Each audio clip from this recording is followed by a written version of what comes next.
Hello everyone, myself doctor Saumya. तो आज मैं आप लोगों को एंटी माइक्रोबियल रेजिस्टेंस के बारे में बताने जा रही हूँ। तो एंटी माइक्रोबियल रेजिस्टेंस क्या होता है? जब हम एंटीबायोटिक्स का ओवर यूज़ या मिस यूज़ करते हैं तो जो बैक्टीरिया होता है इसके अगेंस्ट रेजिस्टेंट हो जाता है। मतलब जब हमको इसकी एक्चुअल में नीड होती है तो वो दवाइयाँ काम नहीं करती हैं।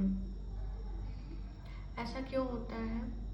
एंटीबायोटिक्स क्या होती हैं? एंटीबायोटिक्स तो दवाइयाँ होती हैं जो कि बैक्टीरिया को किल करने में के लिए यूज़ होती हैं या उनकी ग्रोथ को स्टॉप करने के लिए यूज़ करते हैं हम लोग। बट जब इसका ओवर यूज़ मिस यूज़ हो जाता है या कई लोग अपने आप लेकर के मेडिकल स्टोर से ओवर द काउंटर लेकर के ट्रीटमेंट कर लेते हैं, उसका फुल कोर्स नहीं करते हैं, आधे में छोड़ देते हैं, तो इन सब चीज़ों से एंटी माइक्रोबियल रेजिस्टेंट हो जाता है।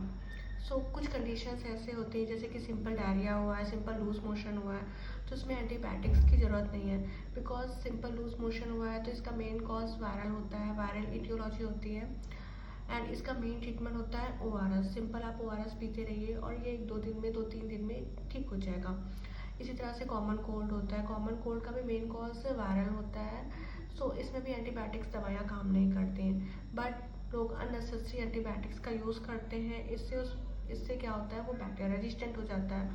फिर हमें अगर फ्यूचर में ज़रूरत पड़ेगी, एक्चुअल में इन्फेक्शन होगा, बैक्टीरिया इन्फेक्शन होगा, तो वो दवाइयाँ काम नहीं करेंगी। इसी तरह से जैसे कि मलेरिया है, डेंगू है, चिकनगुनिया है, इनमें भी एंटीबायोटिक्स दवाइयों की ज़रूरत नहीं होती है।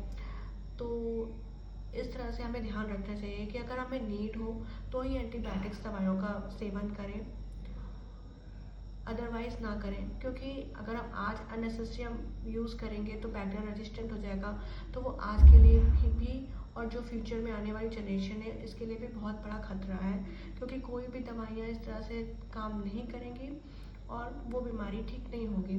तो ये थी कुछ इंपॉर्टेंट बातें एंटी माइक्रोबियल रेजिस्टेंस के बारे में। Thank you guys.